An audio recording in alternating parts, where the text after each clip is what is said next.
Assalamualaikum warahmatullahi wabarakatuh. Alhamdulillahirabbil alamin wassalatu wassalamu ala asyrofil anbiya'i wal mursalin sayyidina wa maulana Muhammadin wa ala alihi washabihi ajmain amma ba'd. Anak-anakku sekalian, kelas 9A sampai 9F yang saya cintai, bagaimana kabar kalian? Saya berharap kalian masih dalam keadaan sehat walafiat, tidak ada kekurangan suatu apapun. Dan saya berharap sekali anak-anak senantiasa menjaga kesehatan, selalu cuci tangan dari manapun dan mau kemanapun, serta tidak lupa memakai masker. Karena saat ini kita masih di dalam masa pandemi COVID-19. Oleh karena itu, anakku sekalian, saya harap kalian selalu menjaga kebersihan. Dan tidak kalah lupa, yaitu saya berharap juga anak-anak sekalian masih tetap semangat belajar. Walaupun kita sangat terbatas, tidak bisa bertemu secara langsung, dan hanya bisa bertemu melalui media sosmed. Saya berharap anak-anak tidak kendor di dalam semangat belajar. Tetap semangat. Oke ya? Baik anak-anakku sekalian, untuk saat ini kita memasuki materi yang kedua untuk mata pelajaran Bahasa Indonesia semester 1 di tahun pelajaran 2020-2021. Untuk materi yang pertama kemarin yaitu berkaitan dengan teks laporan hasil percobaan.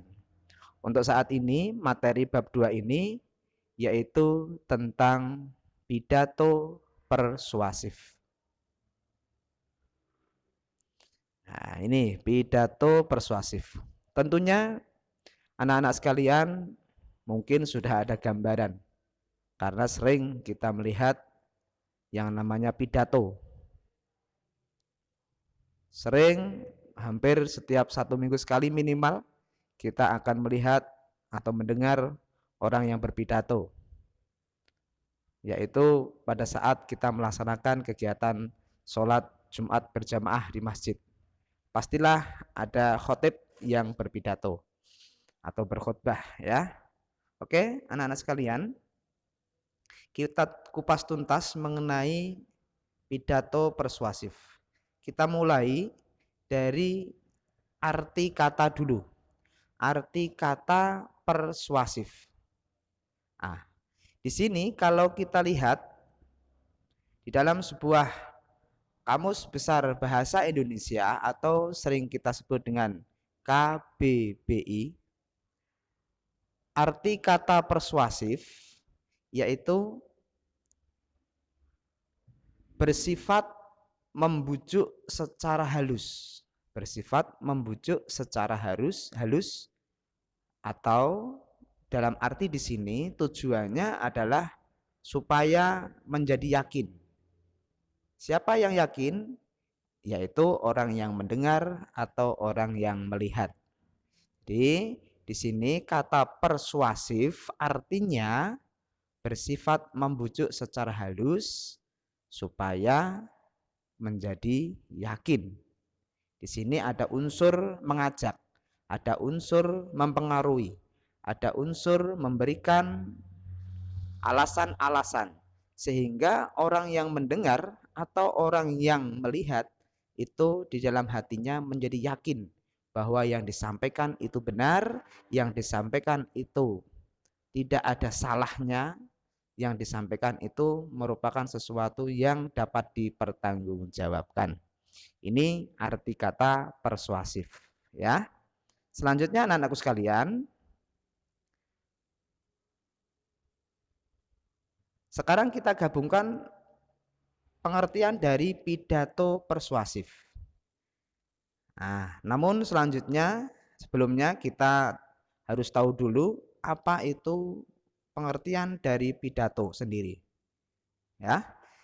Di sini pengertian dari pidato secara umum telah kita ketahui Pidato yaitu kegiatan seseorang di depan orang banyak. Ini kita garis bawahi ya, di depan orang banyak. Berarti di sini nanti seseorang itu tampil di depan orang banyak dengan mengandalkan kemampuan bahasanya. Berarti di sini kalau dikatakan berpidato, berarti dia harus melalui bahasa lisan alias tidak tertulis, yaitu mengandalkan kemampuan bahasanya sebagai alat untuk menyampaikan suatu informasi atau kabar. Jadi secara umum, sekali lagi saya ulangi bahwa pidato itu artinya kegiatan seseorang di depan orang banyak dengan mengandalkan kemampuan bahasanya sebagai alat untuk menyampaikan suatu informasi. Oke ya, ini pengertian dari pidato secara umum. Nah, sekarang kita gabungkan pengertian dari pidato dan persuasif atau pidato persuasif. Itu apa? Ingat kembali, pengertian dari persuasif tadi adalah bersifat mengajak, bersifat meyakinkan, ya. Jadi kalau pidato persuasif, kalau kita gabungkan pengertiannya, yaitu jenis pidato yang bertujuan untuk menarik perhatian para pendengar, mempengaruhi, serta bersifat mengajak atau membujuk para pendengar agar mereka menjadi yakin dan mau mengambil tindakan, bahkan melakukan, menggunakan, memakai ya sesuai dengan tujuan pidato tersebut. Jadi intinya anak-anak sekalian bahwa pidato persuasif ini adalah jenis pidato yang di dalamnya mengandung unsur ajakan untuk melakukan sesuatu, untuk menggunakan sesuatu, untuk membeli sesuatu, untuk memanfaatkan sesuatu. Intinya adalah pidato yang isinya mengajak. Jelas? Kalau ditulis secara runtut, pidato persuasif yaitu seperti yang tertuliskan pada slide yang saya tampilkan. Oke ya, jadi saya yakin untuk pengertian dari pidato persuasif sendiri anak-anak tidak bingung. Jadi jenis pidato persuasif yaitu jenis pidato yang tujuannya menarik perhatian para pendengar, mempengaruhi serta bersifat mengajak atau membujuk para pendengar agar mereka menjadi yakin dan mengambil tindakan bahkan melakukan sesuai dengan tujuan pidato tersebut. Oke ya, ini pengertian pidato persuasif. Selanjutnya anak-anakku sekalian, di dalam pidato persuasif sendiri ada strukturnya atau bagian-bagiannya. Hampir sama dengan struktur atau bagian pidato secara umum. Ada bagian yang pertama secara garis besar, yaitu ada pembuka, bagian isi, dan bagian penutup. Jadi secara umum struktur atau bagian dari pidato itu bagian pembuka, bagian isi, dan bagian penutup. Nah, sedangkan struktur pidato persuasif itu sama halnya dengan struktur pidato secara umum. Tadi yang saya sampaikan ya, yang pertama adalah bagian pembukaan. Ini bagian pembukaan. Nah, di dalam bagian pembukaan ini terdiri apa saja? Yang pertama adalah salam pembuka. Salam pembuka di sini banyak sekali macamnya, ya. Bisa assalamualaikum warahmatullahi wabarakatuh, itu bisa, atau salam sejahtera, atau salam pramuka, atau merdeka, atau yang lainnya. Banyak sekali salam-salam yang digunakan untuk membuka suatu pidato. Nah, Itu kalau salam pembuka itu masuknya pada bagian pembukaan. Selanjutnya di dalam bagian pembukaan terdapat juga yang kedua adalah ucapan penghormatan. Ucapan penghormatan di sini ditujukan kepada orang-orang yang dianggap lebih tinggi. Ya, dianggap lebih tinggi dan wajib atau harus disapa. Nah, di sini nanti ucapan penghormatan biasanya menyebutkan orang yang dianggap lebih tinggi terlebih dahulu sampai pada jabatan yang paling bawah. Umpamanya saja di dalam satu pertemuan ada orang yang berpidato. Di situ ternyata hadir Bapak Kepala Desa, hadir juga Bapak Kepala Dusun atau Kadus, hadir juga Bapak Ketua RW atau Rukun Warga, ada juga yang hadir Bapak Ketua RT dan perangkatnya. Nah, maka yang pertama kali harus disebutkan dalam ucapan penghormatan yang pertama kali adalah Bapak Kepala Desa, terus Bapak Kepala Dusun, terus Bapak RW, dan Bapak RT. Itu yang terakhir. Jadi urut dari jabatan yang paling tinggi ke jabatan yang paling rendah. Suatu contoh, yang terhormat Bapak Kepala Desa Depok yang saya hormati, Bapak-bapak Kepala Dusun yang ada di Desa Depok. Selanjutnya Bapak-bapak Ketua RW se-Desa Depok yang saya hormati, dan tidak lupa kepada segenap Bapak Ketua RT yang saya hormati pula, dan tidak lupa kepada hadirin semuanya yang hadir dalam pertemuan kali ini. Nah, ini merupakan contoh dari ucapan penghormatan. Ya, selanjutnya di dalam bagian pembukaan juga terdapat yang namanya ucapan syukur. Nah, di sini ada ucapan syukur, biasanya diwujudkan dengan bacaan-bacaan yang atau kalimat-kalimat dengan bahasa Arab boleh, dengan bahasa Indonesia boleh, dengan bahasa Arab digabung dengan bahasa Indonesia juga boleh.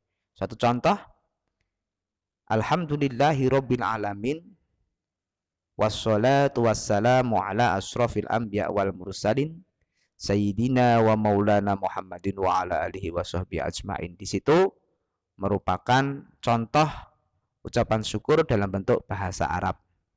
Kalau dengan bahasa Indonesia, suatu contoh, syukur alhamdulillah, marilah selalu kita panjatkan kepada Allah Subhanahu wa taala yang telah memberikan kita nikmat yang sangat banyak, terutama nikmat sehat wal afiat, sehingga kita dapat berkumpul pada hari ini dalam keadaan tidak ada kekurangan suatu apapun.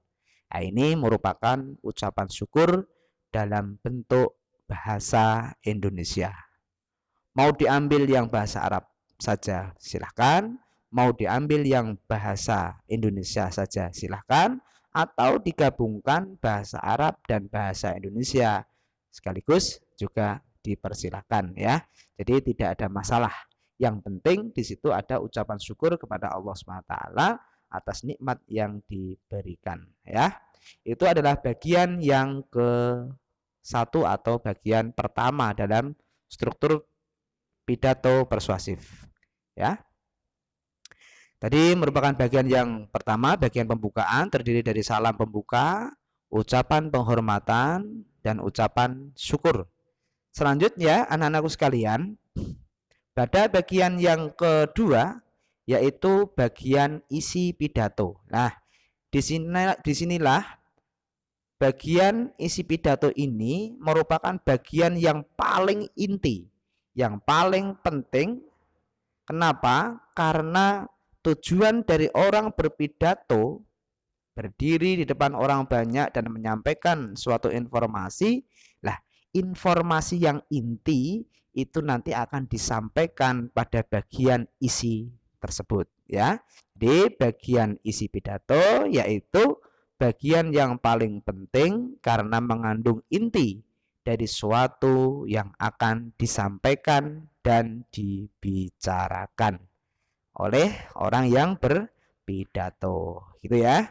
Jadi pada bagian isi pidato ini nanti anak-anak kalau ada tugas menyimpulkan atau mencari gagasan utama dari pidato persuasif, maka anak-anak fokusnya atau konsentrasinya yaitu pada bagian isi pidato. Karena bagian pembukaan dan bagian penutupan ketika disuruh membuat atau menyimpulkan suatu pidato persuasif, maka kalian tidak akan menemukan pada bagian yang pertama atau bagian yang ketiga. Kalian bisa menemukan kesimpulan atau hal-hal yang pokok dari isi pidato itu, yaitu hanya pada bagian yang kedua, yaitu bagian isi pidato. Oke ya. Selanjutnya anak-anakku sekalian, untuk struktur atau bagian yang ketiga dari pidato persuasif itu sendiri, yaitu bagian penutup.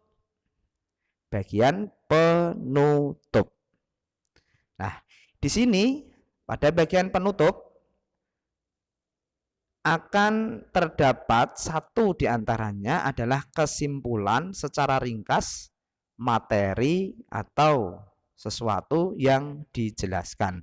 Jadi kalau di bagian isi atau bagian inti pidato itu diuraikan panjang lebar mengenai hal yang penting-penting, maka di dalam bagian penutup atau kesimpulan nanti akan disampaikan isinya, akan disampaikan intinya dari pidato yang disampaikan. Jadi sekilas nanti akan disinggung di dalam bagian penutup sebelum orang yang berpidato itu mengakhiri pidatonya, ya. Selanjutnya di dalam bagian penutup juga terdapat yang namanya permintaan maaf jika terdapat segala macam kesalahan yang telah disampaikan oleh orang yang berpidato. Jadi biasanya demikian yang dapat saya sampaikan. Jika ada kekurangannya, jika ada salah kata, maka saya pribadi mohon maaf yang sebesar-besarnya. Biasanya disampaikan permintaan maaf jika orang yang berpidato akan mengakhiri pidatonya, ya, yaitu masuk pada bagian penutup. Selanjutnya ada pula di dalam bagian penutup itu diakhiri dengan salam penutup. Salam penutup bisa menggunakan wassalamualaikum warahmatullahi wabarakatuh, bisa salam sejahtera, bisa salam pramuka, dan seterusnya. Nah, kadangkala sebelum salam penutup itu biasanya juga ditambahi dengan doa-doa dan harapan. Doa-doa dan harapan. Suatu contoh begini, umpama di dalam bagian inti itu mengajak anak-anak untuk selalu disiplin di dalam mematuhi peraturan sekolahan, maka di dalam bagian penutup doa dan permintaannya, permohonannya adalah semoga kita semua dapat menerapkan kedisiplinan yang telah saya sampaikan tadi di dalam kehidupan sehari-hari, terutama di lingkungan sekolah kita, sehingga anak-anak menjadi anak-anak yang berkualitas. Itu suatu contoh doa dan harapan yang diambilkan atau disesuaikan dengan bagian isi pidato. Nah, baru ditutup dengan salam penutup. Jadi kesimpulannya anak-anakku sekalian, saya ulang dari awal, pidato persuasif itu gabungan dari kata pidato dan kata persuasif. Persuasif sendiri itu artinya bersifat mengajak atau meyakinkan. Pidato artinya melakukan kegiatan memberikan informasi di depan orang banyak, ya, dengan mengandalkan bahasa lisannya. Ya, kalau digabungkan pidato persuasif yaitu jenis pidato yang di dalamnya berisi mempengaruhi, membujuk, meyakinkan kepada para pendengar sehingga para pendengar mau dan mampu untuk melakukan, menggunakan, membeli sesuatu yang telah disampaikan. Itu ya, di pengertian pidato persuasif saya ulang tadi. Terus untuk strukturnya atau bagian-bagian dari pidato persuasif sendiri tadi saya bagi secara garis besar, ada bagian pembuka, ada bagian isi, dan ada bagian penutup. Bagian pembuka terdiri dari salam pembuka, terus ucapan syukur, terus ucapan hormat, penghormatan kepada orang yang memiliki jabatan dari yang jabatan paling tinggi ke jabatan yang paling rendah. Terus bagian yang kedua adalah bagian isi yang di dalamnya itu merupakan bagian terpenting karena bagian ini nanti akan menyampaikan, akan berisi tentang sesuatu yang memang tujuannya akan disampaikan kepada para pendengar. Jadi intinya yang disampaikan di situ di dalam paragraf atau bagian isi ya. Terus bagian yang ketiga adalah bagian penutup yang saya singgung tadi, yaitu berisi tentang kesimpulan secara ringkas yang disampaikan. Terus ada kata permintaan maaf. Yang ketiga ada doa dan harapan. Dan yang keempat ada salam penutup. Ya, jadi nanti yang ketiga tambahi ya. Yang tambahi doa dan harapan. Yang keempat salam penutup. Demikian anak-anakku sekalian untuk pertemuan yang pertama ini di materi yang kedua tentang pidato persuasif. Sehingga saya mohon kepada anak-anak sekalian memperhatikan semuanya, menulis apa yang saya jelaskan di buku catatan kalian masing-masing, dan jangan lupa, jangan bosan-bosan membaca semua yang telah saya sampaikan. Terima kasih atas perhatiannya. Kurang lebih mohon maaf. Assalamualaikum warahmatullahi wabarakatuh.